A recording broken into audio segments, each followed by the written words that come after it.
In mid-July 2025, my boss leaned in close in that shadowy underground garage and whispered, "This is our secret," while handing me the keys to a $150,000 red Porsche 911, and I froze because I knew it wasn't generosity. It was a straight-up bribe to bury my knowledge of his multi-million-dollar insider trading schemes. But when his wife began flooding my inbox with anonymous threats, twisting the whole thing into a fabricated affair scandal, the fear hit me like a freight train. Take the car and sink into luxury laced with federal prison risks, or blow the whistle to the SEC and watch my career implode. Reddit, what would you do if a dream ride came with handcuffs attached? And I'm 29 years old, grinding as an executive assistant in one of New York City's cutthroat investment banks, the kind where Wall Street wolves close billion-dollar mergers over stake at Delmonico's. I've been in the trenches for 3 years now, starting as a wide-eyed intern fetching coffees and proofing spreadsheets, evolving into the gatekeeper for confidential client files and executive calendars that swing fortunes like pendulums. My big vulnerability? I was still reeling from a nasty breakup back in January. My ex bailed on our rent-stabilized Bushwick apartment, leaving me buried under $2,000 monthly payments and a mountain of credit card debt from his business ideas that never panned out. So there I was, hustling in a cramped one-bedroom in Brooklyn, fantasizing about financial security, while every late-night shift reminded me how one slip could boot me back to square one. That's exactly when the red flags with my boss, Mark Thompson, started waving like emergency flares. It all kicked off innocently, or so I thought, during routine access to his Outlook and shared drives. One humid evening in early June, buried in merger docs for a tech IPO, I spotted anomalies. Buy orders timed perfectly to unreleased earnings leaks, patterns screaming insider info that could net him 7 figures easy. I told myself it was paranoia, newbie jitters, but the timestamps didn't lie, and a knot of dread twisted in my gut, whispering that I'd accidentally wandered into a criminal minefield NTHAT garage handover. It slammed into me harder than a subway rush hour. It was right after our marathon strategy session wrapping up at 8 p.m. on July 18, 2025, when Mark texted me to head down to level B for a quick chat. The elevator dinged open into the dim expanse of our midtown skyscraper's parking lot, where the air hung heavy with the acrid tang of exhaust fumes mingling with his overpowering citrus cologne that always made my nose twitch. Overhead fluorescents buzzed faintly, throwing erratic glints off polished car hoods and pooling long shadows across the oil-stained concrete floor, while the muffled roar of Manhattan traffic seeped down from the world above. He stepped out from behind a black SUV, dangling those Porsche keys on a sleek leather fob, the metal catching the light with a soft, ominous jingle as he tossed them lightly. "For all your hard work and understanding," he said, his voice dropping to that husky murmur, eyes locking on mine a beat too long, stirring an unwelcome flutter I immediately regretted. The keys landed in my palm, ice cold and heavy, their jagged edges biting into my skin like tiny accusations, and my pulse thundered in my ears. Was this some twisted flirtation masking the real agenda? Buying my silence on those trades? And that's when it hit me like a cold splash. Clutching knees meant I'd be complicit, chained to his web of lies in a city that devours the weak. Escalation didn't waste time after that bombshell. Within days, the office grapevine ignited, subtle at first, like sidelong stares in the elevator and hushed chats by the Keurig, all sparked by a security cam glimpse of us in the garage that someone leaked to the group chat. I powered through, head down over my dual monitors, but then the digital barrage started. Late one night in late July, my phone lit up at 1:47 a.m. with an email from a throwaway Gmail. "Keep your hands off what's mine, or I'll make sure you lose everything you've clawed for." No signature, but the phrasing screamed Elena, Mark's socialite wife. I'd seen her Instagram flexes from Hampton's galas. The screen's harsh glow pierced the darkness of my bedroom, where the only other sound was the distant wail of an ambulance slicing through Brooklyn's night, and terror coiled in my chest like a vice. She was reframing the Porsche as proof of an affair, but worse, her follow-ups dripped with specifics from the files I'd glimpsed, like she was in on the schemes too. "You believe you can simply vanish after all this?" Another message pinged at dawn, the words searing my retinas as I clutched the sheets, sweat damp and clammy against my back. NTHE Real Public Gut Punch, unfolded at our end-of-quarter mixer on August 15th, up on the firm's rooftop lounge with killer views of the Empire State Building twinkling against the dusk sky. The spot was buzzing. About 50 colleagues in crisp button-downs, laughter echoing off glass railings amid the clink of craft cocktails and the faint sizzle from past hors d'oeuvre. String lights swaying lazily in the warm breeze carrying hints of pretzel vendors from below. Mark cornered me by the bar, spotlit under a cluster of Edison bulbs, and raised his glass in a toast that boomed across the crowd. To my rock-solid team, especially those who embody true devotion, like our star assistant here. Applause rippled, but I caught the smirks, the clustered heads whispering, "What's her angle?" as my cheeks flamed hotter than the summer humidity gluing my silk blouse to my spine. I gripped my gin and tonic, the condensation slick and slippery, forcing a nod while inside, nausea churned. That was the instant I understood the whispers were weaponized poison, and those damn Porsche keys, stashed in my nightstand like contraband, morphed into a grenade pin just waiting to be pulled. NBUT, trust me, the storm was just gathering force. Those Porsche keys mocked me from my nightstand drawer every morning, their red fob peeking out like a bloody thumbprint on my conscience, yanking me deeper into paranoia with each passing hour. Sleep became a joke. I'd jolt awake at 3 a.m., replaying Mark's oily whisper and Elena's venomous texts, convinced the walls of my Brooklyn walk-up had ears. By the tail end of August 2025, I was a ghost in my own life, flinching at every Slack ping or door knock, terrified that HR's polite chat would drag me into the crossfire. And everything flipped on its head during an overtime grind on August 28th. The office, a desolate hive under the relentless drone of the HVAC system pumping stale, recycled air that smelled faintly of printer ink and stale takeout. I was purging Mark's inbox for a compliance audit. Irony, right? When a deleted email thread resurfaced in the recovery folder, one I had no business uncovering. It was a chain between him and Elena from May, blueprinting those insider plays. Exact timestamps for dumping shares pre-earnings bombshell, wired to offshore accounts totaling over $3.2 million in illicit gains, all spelled out in cold, incriminating detail. My fingers trembled over the keyboard as I snapped screenshots, the monitor's icy blue glare reflecting in my wide eyes like a digital scream, and the metallic tang of fear coated my tongue. And right then, it crystallized for me. This wasn't isolated greed. It was a married duo's orchestrated fraud, and I'd been the unwitting fly in their ointment. I yanked a USB stick from my desk, its smooth black surface cool and unyielding against my heated palm, and copied the files, zipping it into my tote like smuggled dynamite. But the big question loomed. Dump this anonymously to the feds and torch my 9 to 5, or swallow it and hope the noose didn't tighten? Solitude cracked wide open the very next afternoon. I spilled it all to Sarah Klein, my go-to from the compliance wing. She'd mentored me through my first audit nightmare and had that no BS vibe that screamed trustworthiness. We huddled in a teeming Bryant Park outpost of Le Pain Quotidien, the aroma of fresh-baked sourdough and espresso battling the urban grit of hot dog carts outside. Our corner booth shielding whispers amid the chatter of tourists snapping midtown selfies. I laid it bare. The garage ambush, the escalating threats, the email goldmine. Sarah's fork paused mid-air over her quiche, her expression shifting from shock to steel. "Holy crap, you've nailed them cold," she murmured, leaning in so close I caught the mint of her gum. But whistleblowers get hammered first. Document every threat, then we loop in my old SEC buddy for off-the-books advice. Her assurance was rocket fuel, igniting a fragile optimism amid the dread, though my mind raced with what-ifs. What if Mark sniffed this out and buried me under fabricated infractions? That brief alliance felt like a raft in shark-infested waters, but the undercurrent of terror pulled hard. What fresh hell awaited if they connected the dots? Office undercurrents turned tidal by early September. The break room evolved into a minefield of averted gazes and abrupt silences whenever I poured my ritual black coffee, the steam rising like fog from a witch's cauldron. One Tuesday around noon, lurking by the water cooler with its perpetual plastic cup rattle, I eavesdropped on 2 junior traders from mergers. "Bet she's got dirt on him, or his leverage in his bed." The words landed like slaps, the cool splash of water on my wrist from a clumsy refill, doing nothing to douse the humiliation flushing my face, as the sharp, chemical whiff of the cooler's filter invaded my nostrils.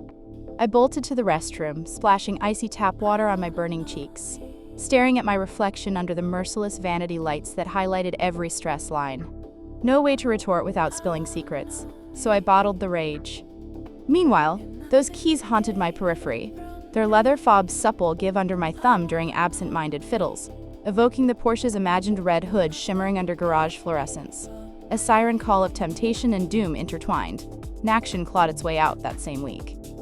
Holed up in my dim-lit kitchenette after a grueling commute, the L train's screeching brakes still echoing in my skull, I plunked the USB beside my lukewarm microwave dinner, the fork's tinny scrape against the plate the sole soundtrack to my turmoil.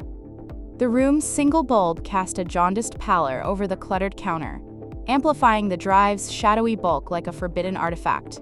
I fired up my laptop, drafting a bulletproof memo to Sarah, timelines of trades, verbatim threat quotes, even timestamps from the garage CCTV I'd mentally mapped.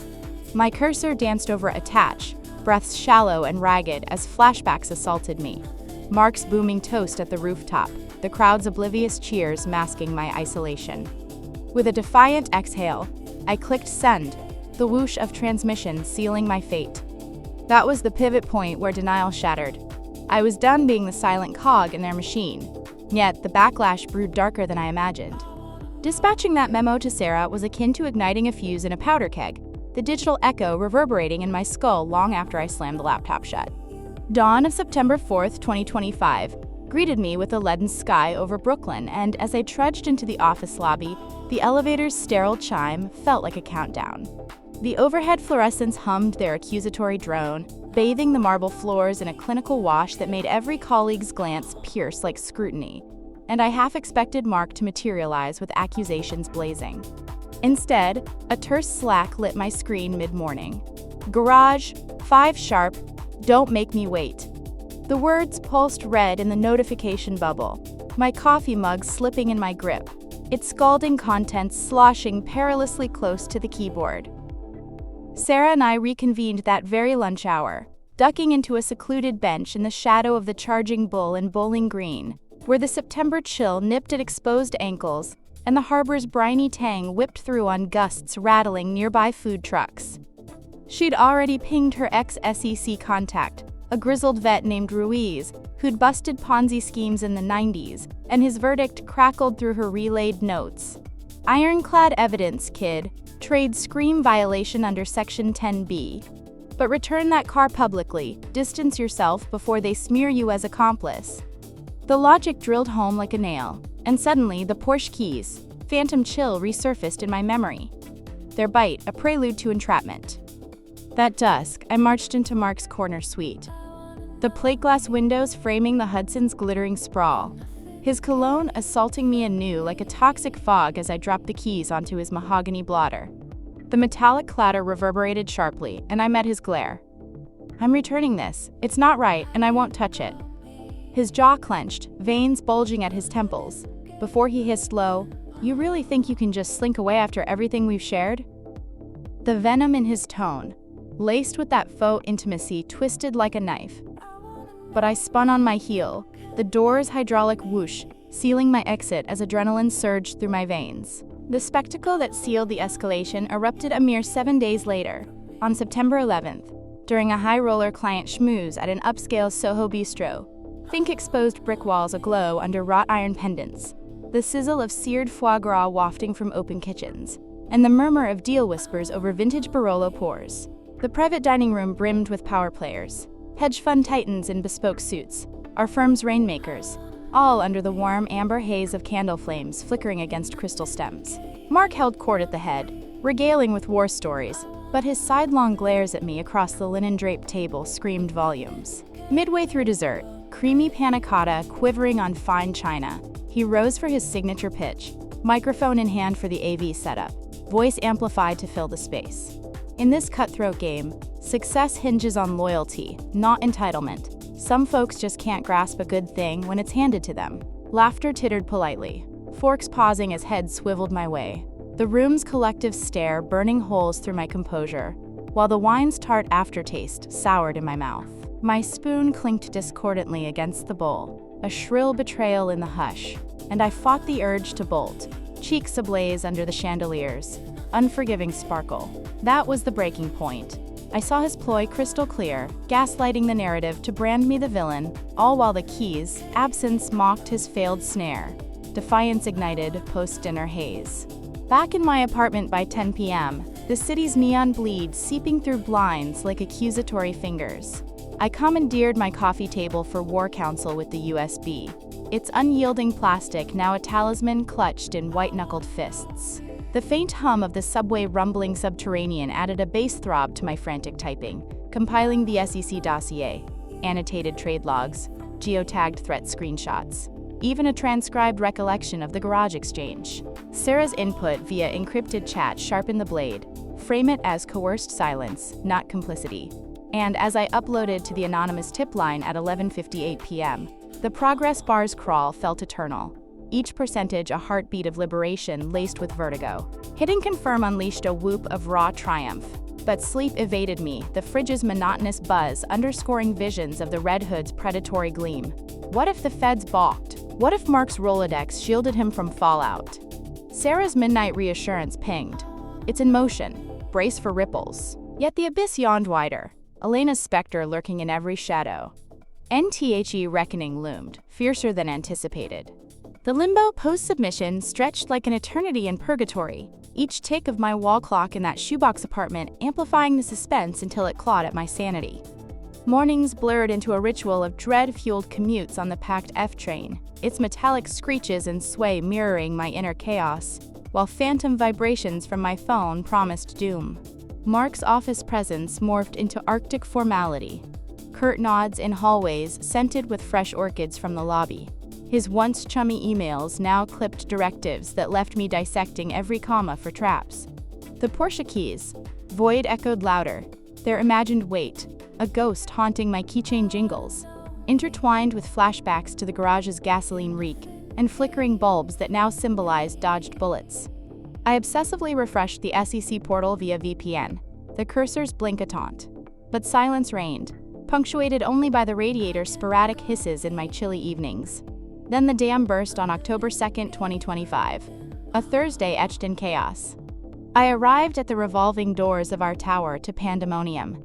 Suited feds in windbreakers swarming the lobby, badges flashing under the atrium's vast skylight that poured relentless daylight like judgment. While bewildered receptionists fielded frantic calls amid the elevator banks, incessant dings. Word rocketed up floors via frantic texts. SEC dawn raid on Mark's domain. Agents carting off server racks and his personal MacBook in evidence bags that rustled like whispers of defeat. I slipped into a conference room, peering through blinds at the exodus. Mark himself, cuffed loosely for show, face ashen as ash, his tailored Armani rumpled, shooting me a fleeting glare of unadulterated loathing that chilled me to the marrow. An overheard snippet from a paralegal in the hall, full insider probe, projections of $5 mil fines plus indictments, sent my pulse into overdrive, the leather of my chair creaking under my shifting weight as relief warred with residual terror. That was the thunderclap revelation. My anonymous volley had pierced the armor, but the shrapnel could still ricochet my way if Elena mobilized. NTHE firm devolved into a pressure cooker overnight. Water cooler huddles swelled into interrogation circles, colleagues who'd ghosted me now orbiting with probing queries. You hear anything off with his trades? Their breaths hot with halitosis from stress-munched vending snacks. The break room's fluorescent buzz now a cacophony of speculation. Sarah corralled me during a casual lunch at a feedy falafel joint, the sizzle of chickpeas in oil and cumin spice clouding the air as she slid across the booth. Ruiz confirms they're building a case. Your tips were the spark. But Elena's radio silent. Watch for blowback, she's got Upper East Side lawyers on speed dial. Her intel was a bomb, yet the unease festered. The USB now a bedside sentinel in its velvet pouch, its contours familiar as a worry stone, rubbed raw during insomniac vigils. I couldn't shake the tactile memory of the keys, ridges imprinting my palm, a brand of near miss that underscored every what-if replay. Elena's parting shot materialized October 9th, a 12:03 a.m. email from her verified socialite handle, no veils this time. You've deluded yourself into victory, but without our shadow, you're adrift in obscurity. The inbox chime shattered the night's hush. My laptop screen's glare assaulting sleep-swollen eyes in the bedroom's stuffy confines, where the faint must of old carpet mingled with my unease.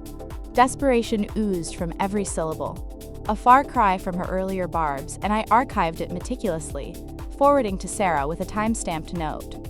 Exhibit for witness tampering. By week's end, alerts buzzed. Bloomberg dropping Elena's name in obstruction probes, her Hamptons facade cracking under subpoenas that made tabloid fodder. I envisioned her in some Park Avenue penthouse, manicured nails tapping marble counters in feudal fury, and a wry pity surfaced amid the vindication, though fear's embers glowed. Had I truly severed the ties? November ushered consolidation. Mark's arraignment splashed across WSJ front pages. His mugshot a humiliating pixelation that colleagues dissected over lukewarm Starbucks runs, the coffee's bitterness mirroring the schadenfreude. Whispers evolved to awkward olive branches. Sorry for the side-eye before. And HR floated a lateral move with a 15% bump. But I demurred, craving air untainted by that tower's glass cage.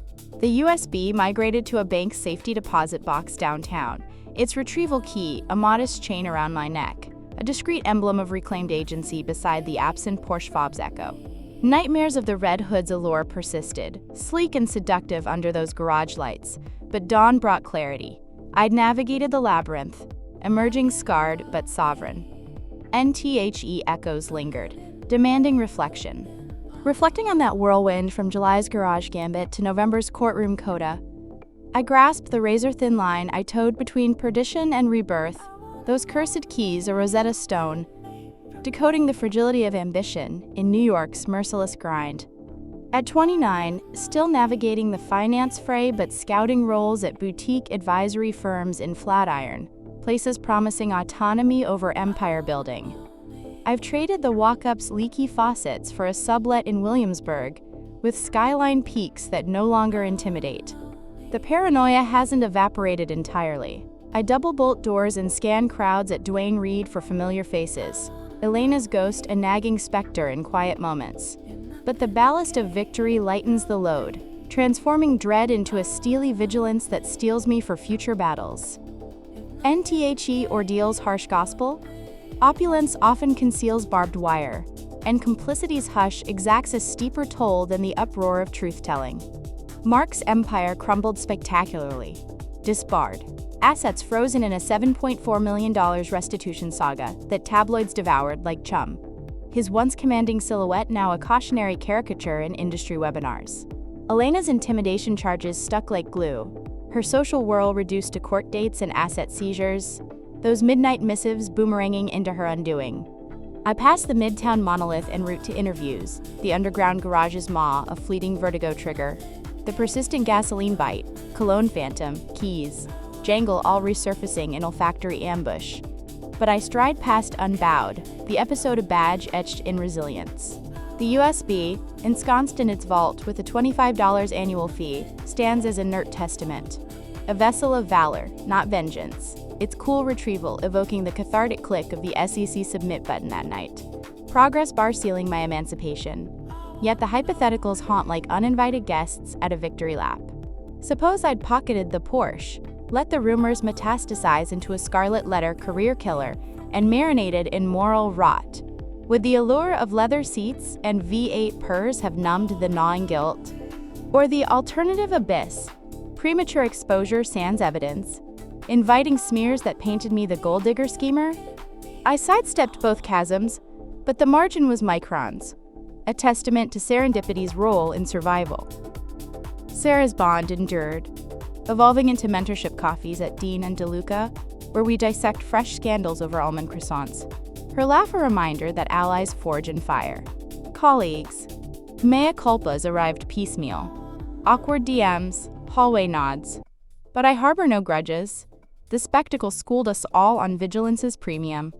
Evenings now find me journaling under a thrift store lamp's warm halo. The pen's scratch therapeutic against paper's tooth, unpacking layers. The breakup's void that primed my susceptibility. The files. Siren discrepancies that ignited curiosity over cowardice. Deeper still, it reshaped my worldview. No longer the wide-eyed climber chasing corner offices, but a discerning navigator prioritizing integrity's quiet ROI over flash's fool's gold. The red Porsche? It idles in some impound lot, auction-bound, its hood's gleam dulled by disuse, a relic of roads not taken. I splurged modestly on a used Vespa for Brooklyn zips, The wind whipped freedom, a tangible upgrade. Helmet visor fogging with exhilaration on crisp fall rides past leaf-strewn bridges. Gratitude tempers the scars. For Sarah's anchor, Ruiz's remote wisdom, even the feds. Efficient machinery that validated my voice without spectacle. NBUT Reddit hive mind. Let's unpack your playbook. What if those keys landed in your grasp? Cold and compelling, with Mark's murmur sealing the pact and Elena's barbs incoming. Would you rev the engine into complicit sunset, or torque toward the light of accountability like I did, USB blazing? Spill your war stories. Ever ditched a gift that screamed strings attached, or stared down a boss's bluff at career's edge? Your takes might just affirm I nailed the call, or reveal bolder paths I overlooked. Hit the comments. I'm all ears, still dissecting the dust.